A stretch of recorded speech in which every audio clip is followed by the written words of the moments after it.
Assalamualaikum warahmatullahi wabarakatuh. Perkenalkan saya Almaida Nurul. Di sini saya sebagai perwakilan kelompok untuk memperkenalkan anggota dari kelompok kami serta memberikan pengantar mengenai materi wewenang, delegasi dan desentralisasi untuk memenuhi tugas mata kuliah pengantar manajemen sains.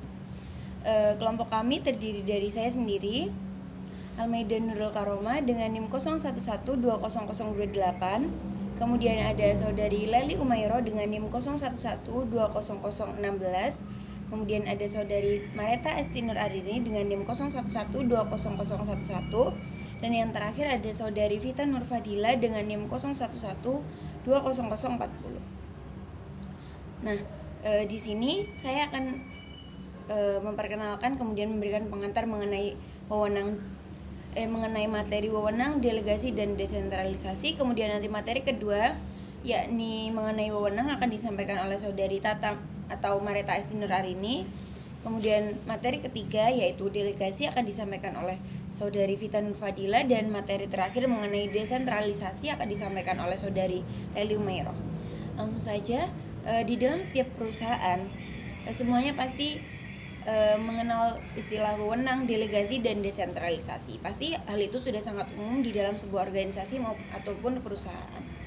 Nah, seorang manajer atau pimpinan di dalam organisasi atau perusahaan itu harus mengerti dan memahami betul mengenai wewenang, delegasi dan desentralisasi, karena 3 poin ini adalah merupakan hal penting untuk mencapai sebuah tujuan dan mencapai sebuah tujuan dari perusahaan itu secara efektif dan efisien, dan untuk pedoman seorang anggota atau mungkin karyawan dari sebuah perusahaan itu dalam menjalankan tugas-tugasnya di dalam sebuah perusahaan.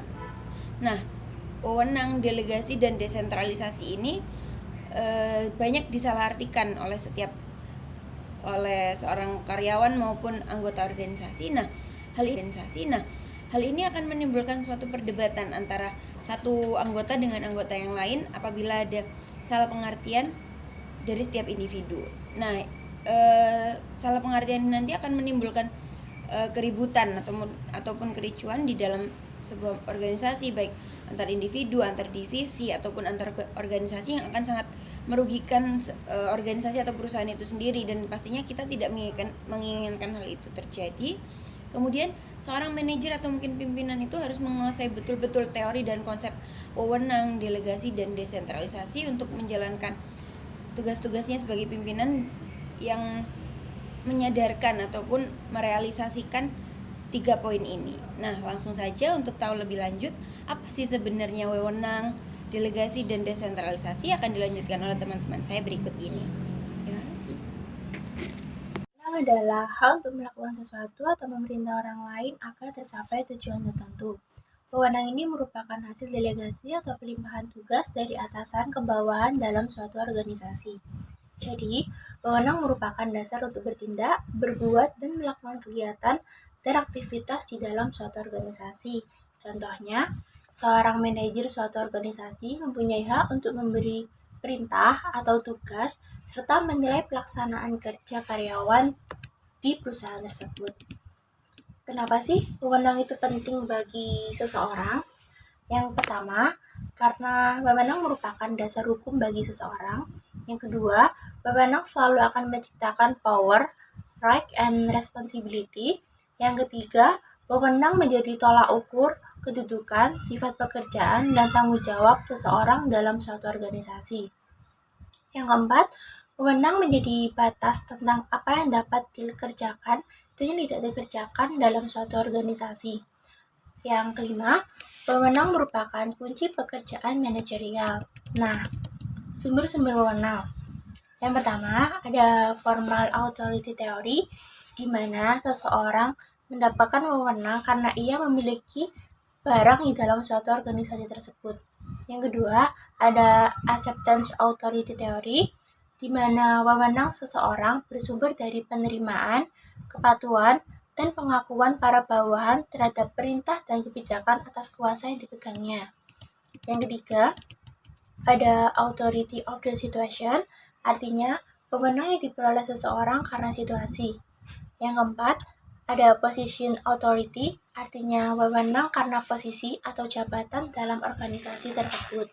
Yang kelima, ada technical authority, yaitu wewenang diperoleh seseorang karena keahlian khusus.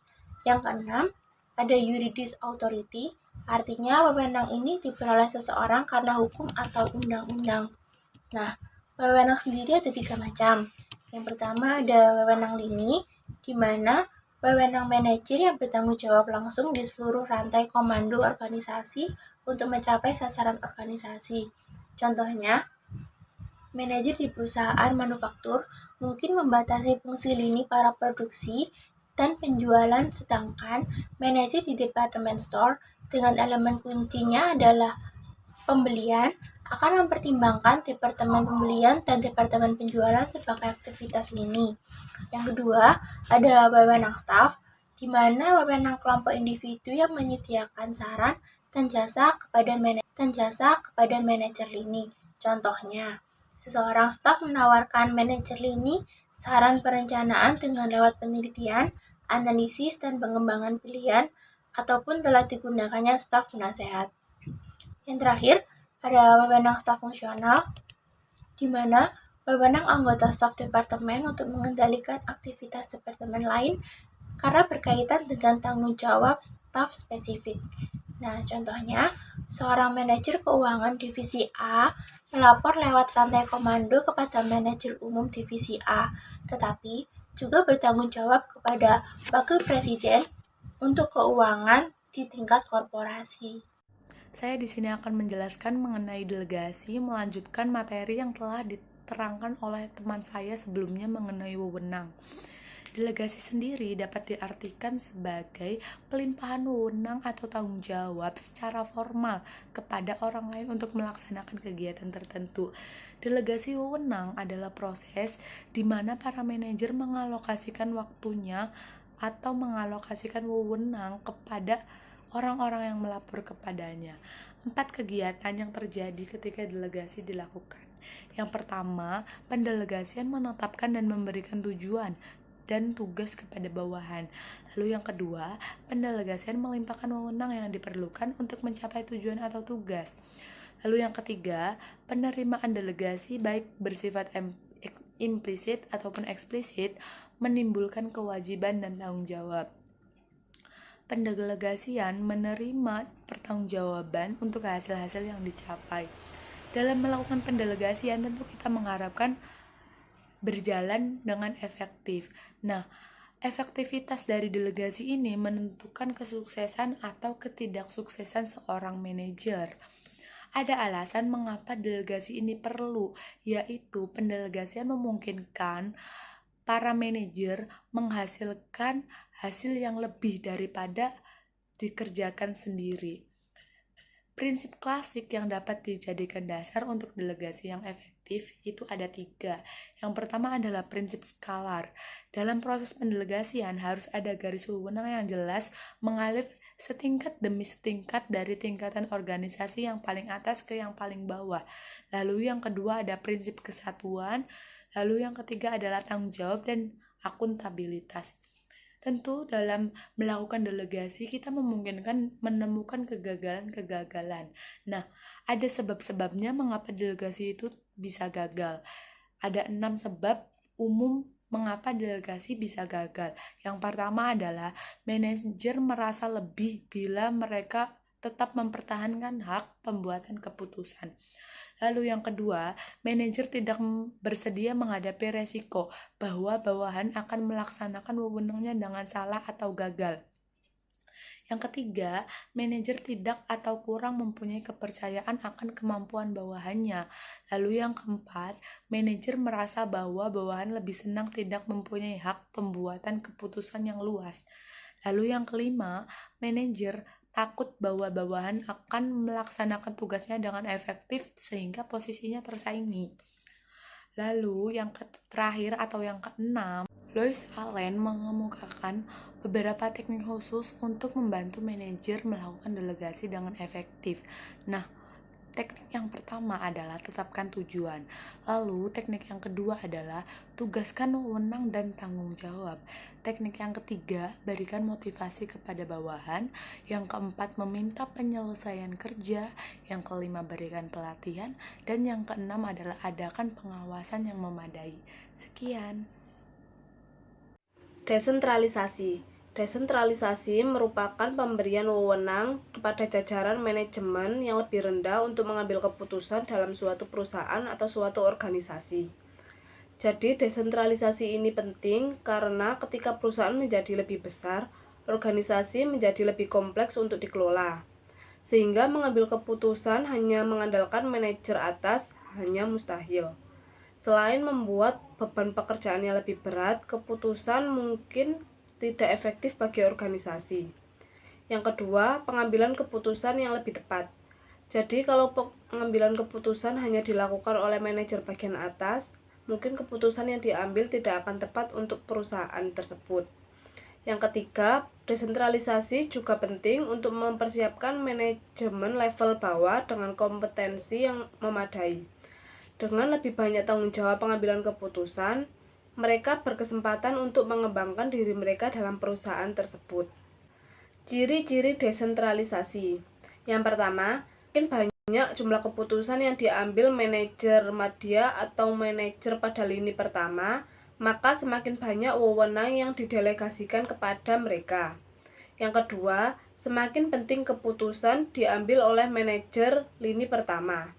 Yang ketiga, semakin banyak fungsi yang terkena oleh keputusan yang diambil manajer lini pertama. Yang keempat, semakin sedikit pengendalian atau keputusan yang diambil manajer lini pertama. Yang kelima, semakin besar tanggung jawab manajer lini pertama, maka semakin banyak wewenang yang diterimanya. Yang terakhir, semakin banyak pekerjaan atau tugas yang dapat dikerjakan manajer lini pertama. Faktor-faktor yang mempengaruhi desentralisasi. Yang pertama, ukuran organisasi. Yang kedua, ruang lingkup operasi. Yang ketiga, sistem kontrol. Yang keempat, kualitas manajer. Keuntungan desentralisasi. Yang pertama, adaptasi yang lebih baik. Yang kedua, memotivasi. Yang ketiga, retensi yang lebih tinggi. Yang keempat, lebih banyak kreativitas. Yang kelima, peran yang lebih distribusi. Yang keenam, pengembangan kompetensi di semua level. Jadi, selain keuntungan yang dimiliki desentralisasi, juga memiliki kerugian. Yang pertama, kehilangan kendali. Yang kedua, proses yang lebih rumit. Yang ketiga, kualitas yang buruk. Yang terakhir, meningkatnya biaya. Sekian penjelasan dari kelompok kami. Terima kasih.